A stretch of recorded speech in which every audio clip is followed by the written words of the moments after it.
नमस्कार मित्रांनो, chart of the वीकच्या नवीन एपिसोडमध्ये सगळ्यांचं स्वागत आहे. लास्ट टाईम आपण दोन चार्ट डिस्कस केले होते. पहिला होता गल्फ ऑइल आणि त्याच्यामध्ये बघितलं आपण तर एक 10% पर्यंतची बाउन्स किंवा अपसाईड बघायला मिळाली आणि 7% अपवर प्लस साईडला तो क्लोज झाला. आणि सेकंड चार्ट होता ॲपल इंडिया, ज्याने एक फ्लॅटिश मूव्ह दिली. त्याच्यात 2-3%चा एक अप मूव्ह बघायला मिळाला आणि विकली क्लोज होता होता त्याने जवळपास त्याच प्राईजला क्लोजिंग दिली. सो आपण आता नवीन चार्ट बघूया.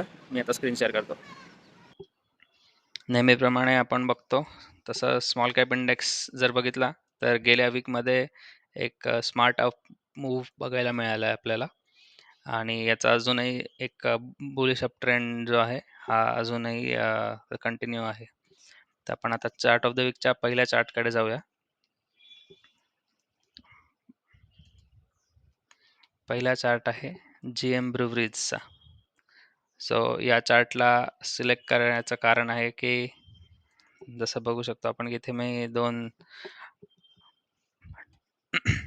लाईन्स ड्रॉ केल्या आहेत, ज्या त्याचा ऑल टाइम हाय जो होता 2018चा त्याने त्याच्यावर क्लोजिंग दिलेली आहे.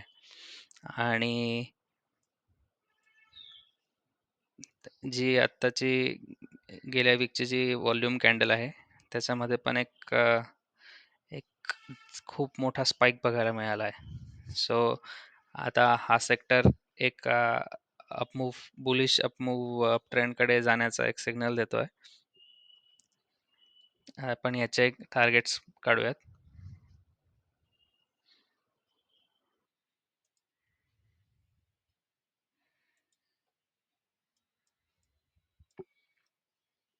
याचा पहिला टार्गेट आहे हा 1160चा आणि दुसरा टार्गेट आहे जवळपास डबलपेक्षा जास्त 1760चा.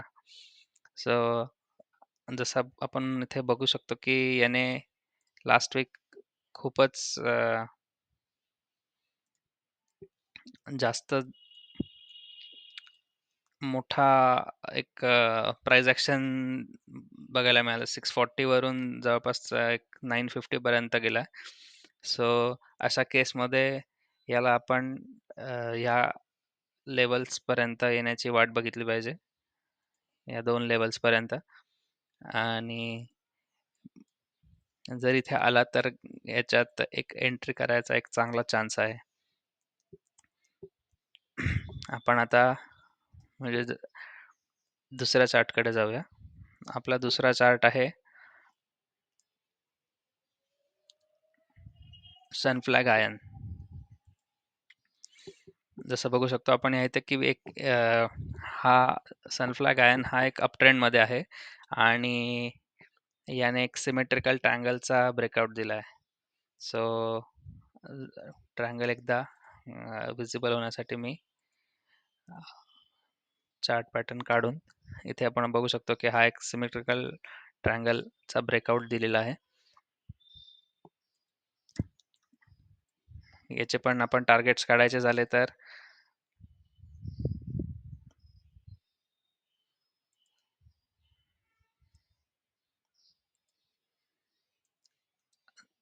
त्याची सध्याची क्लोज लेवल आहे ती 260च्या अराउंड आहे. त्याचा फर्स्ट टार्गेट येईल 310चा आणि सेकंड टार्गेट येईल 400चा. सो याच्यातही एक जवळपास 60% पेक्षा जास्त मूव्ह आपण एक्सपेक्ट करतोय. या चार्टला निवडण्याचं कारण जे आपण आधीच्या चार्टमध्ये बघितलं की इथे पण आपण जर बघितलं की व्हॉल्यूमचा जो व्हॉल्यूमची कॅन्डल आहे ती एक गेल्या 3-4 वर्षामध्ये 3 वर्षामधली एक 3 वर्षांनंतर तशी कॅन्डल बघायला मिळाली आहे या लेवलची. सो असेच चार्ट्स बघण्यासाठी आपण चॅनलला फॉलो करा. आणि एक गोष्ट अजून की जसं आपण याचे हिस्टॉरिकल याच्यात जर बघितला की हा एका मोठ्या व्हॉल्यूम कॅन्डल नंतर थोडा कन्सॉलिडेट होतो. तर याच्यात एंट्री करायची जी लेवल असेल ती जवळपास 230-240च्या रेंजमध्ये. सो जर मार्केटच्या मूव्हमध्ये जर आपल्याला खाली मिळाला, तर ही एक उत्तम लेवल असेल याच्यात एंट्री करण्यासाठी. तर आपण चॅनलला फॉलो करा, शेअर करा आणि ज्याला कोणालाही डीमॅट अकाउंट उघडायचं असेल तर मी खाली लिंक दिलेले आहेत. त्या लिंकमधून तुम्ही डीमॅट अकाउंट उघडू शकता. थँक्यू.